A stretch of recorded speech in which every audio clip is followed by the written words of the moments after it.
Hello, my name is A.W. Block. I am a father and a grandfather. My wife and I have not been able to see our grandchildren for over a year. Initially, it seemed to be the reason for the estrangement was politics, but it's far more than that.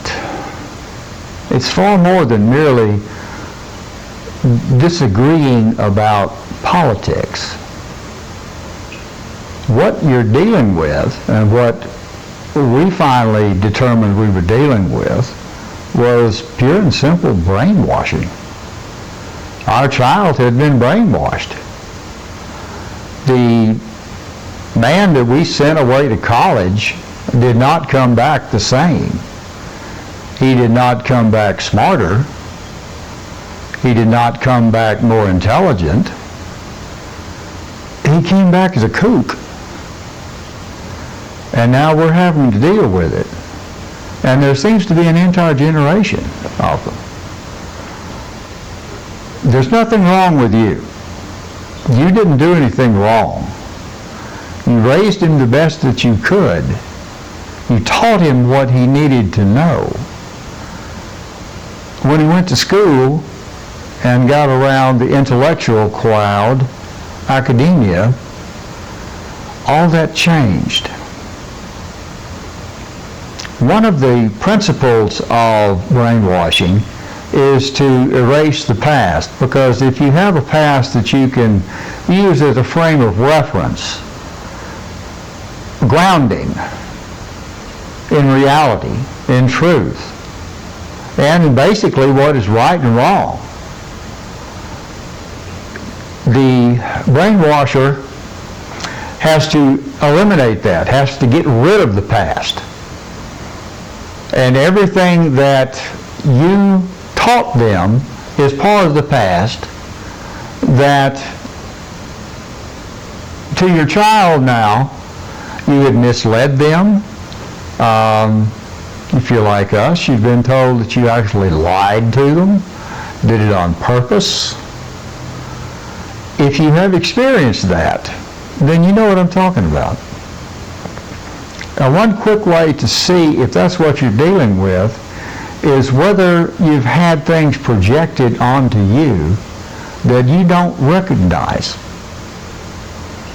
Attitudes, thoughts, principles, whatever you want to call it, that you have never espoused but are now being projected onto you. The reason for that projection is very simple. It is to justify disliking you, or in some cases, downright expressions of hatred toward you because of what you've taught them in the past. And the purpose of the projection is to personify those things that they no longer wish to believe in. And they put them on you. Or things about themselves that they don't like about themselves. Since they can't be responsible for that, since they're perfect in their minds, they have to project those feelings, those attitudes, onto someone else. So they project them onto you. And you're an easy target. You're a parent.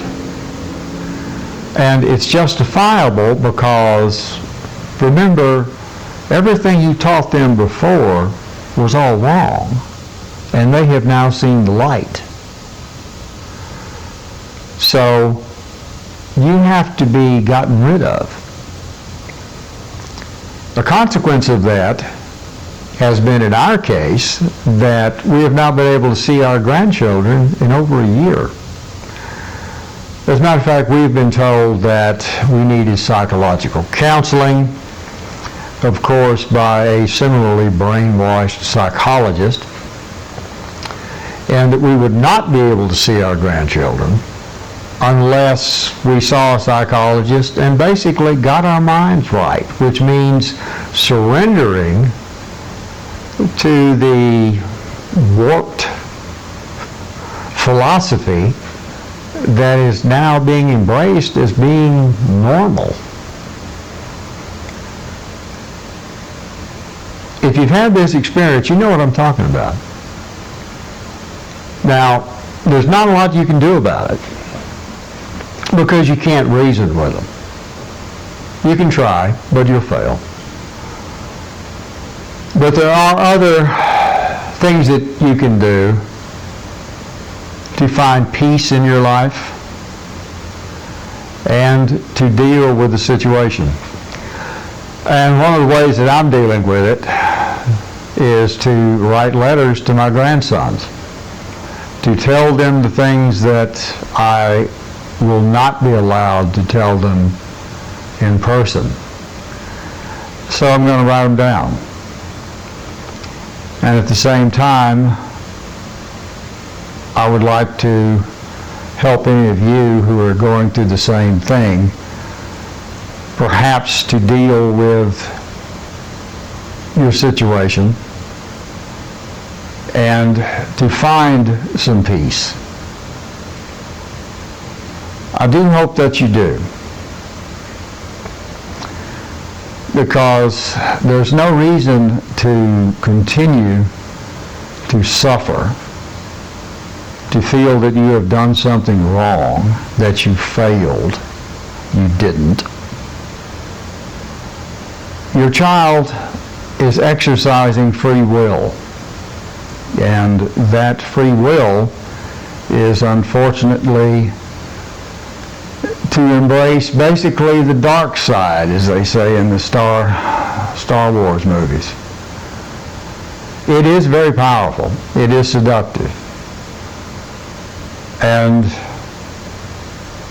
apparently your child, as mine, has surrendered to it. But there are ways to deal with it. So I invite you to read Letters to the Boys, and hopefully you will find something there of benefit.